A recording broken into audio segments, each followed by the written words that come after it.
Halo, assalamualaikum. Welcome back my YouTube channel Ramlan Family.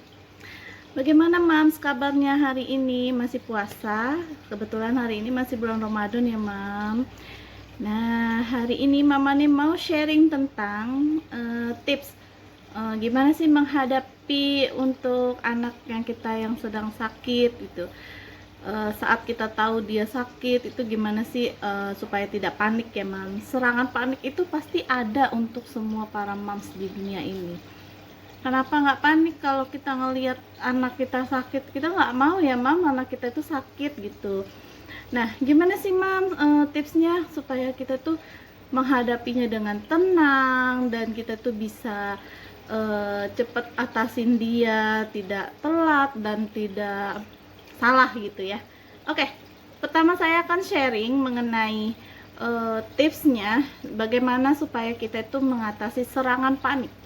Untuk para moms ini wajib banget mom ketahui kalau misalkan memang buah hati kita itu sedang mengalami sakit, demam atau apa yang dia rasain gitu.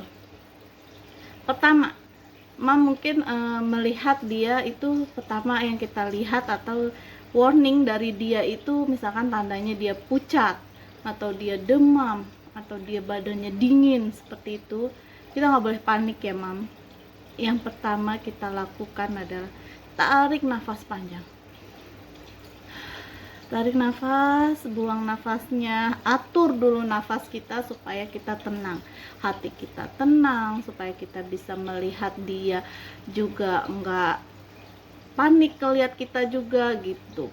Kenapa Mams kalau misalkan anak sakit kita tuh panik? Karena bonding seorang ibu itu bohong kalau kita tuh nggak bisa panik ngadepin anak kita itu sakit. Nah, anak juga gitu Mams, kalau misalkan dia sakit terus kita menghadapinya juga panik, dianya ikutan panik. Nah, kalau misalkan anak Mam pertama nih yang kita lihat itu demam, Mam atasin apa yang pertama Mam lakukan, yaitu Mam berikan dia paracetamol atau obat penurun demam yang lainnya, tempra, paracetamol dan lain-lain.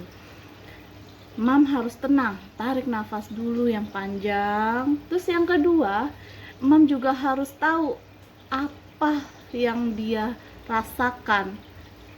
Jadi yang kedua ini lebih penting ya Mam, wawasan.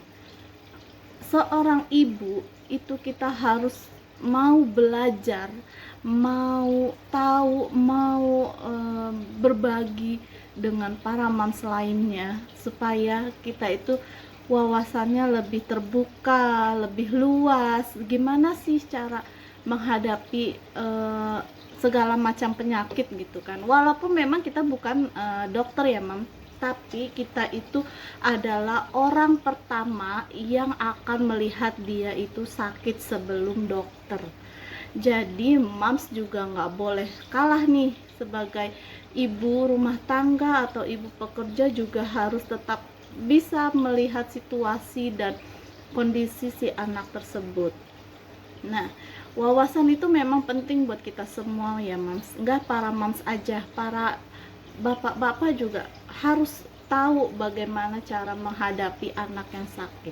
Kita harus tahu dulu nih dia sakit apa, dia ini gejalanya seperti apa. Kalau misalkan kita sudah tahu wawasannya dan kita sudah tahu dia sakit apa, kita bakalan tepat penanganan T3K pertamanya Mam. Misal dia demam, tiba-tiba dia keluar ruam merah atau apa gitu, alergi atau apa, gimana sih kita cara menghadapinya. Nah, itu memang yang paling penting itu ilmu. Jadi Mams nggak boleh buta dengan ilmu. Mams searching di Google sekarang sudah banyak ya Mams ya, untuk berita-berita penyakit apapun di Google.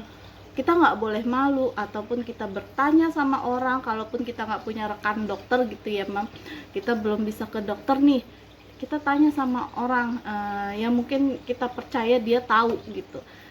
untuk penyakit apa yang diderita sama anak kita gitu. Dan yang ketiga setelah sudah tenang, punya wawasan, yang ketiga itu moms juga harus jangan telat bawa dia ke rumah sakit jika memang menurut moms ini harus segera dibawa gitu. Nah, biasanya nih para moms mengatasi kepanikan ini tuh sulit sekali. Karena apa? Karena saking bingungnya, saking nggak taunya kita harus berpikir apa, dan kadang suka salah gitu. Harusnya yang tadinya nggak usah terlalu heboh jadi heboh, yang nggak usah terlalu, yang tadinya harusnya heboh jadi biasa aja gitu. Itu harus benar-benar kita itu harus bisa tepat dalam melihat situasi anak tersebut. Apalagi sekarang banyak emang virus-virus macam-macam ya, penyakit itu dari mana aja kita nggak tahu, dan dia itu daya tahan tubuhnya kuat atau enggak itu kita juga kan nggak tahu. Nah, tips dari saya yang penting itu kita menghadapi serangan panik adalah tarik nafas yang panjang supaya pikiran kita itu fresh, kita harus ngapain. Yang kedua kita harus tahu ilmunya, harus rajin bertanya atau membaca. Dan yang ketiga kita tidak boleh harus tepat, ibaratnya harus tepat sasarannya. Nah, itu dia moms tips dari saya. Sampai jumpa di video selanjutnya. Bye bye. Jangan lupa ya mom, klik like, comment, share, and subscribe jika video ini memang berguna untuk semuanya. Terima kasih.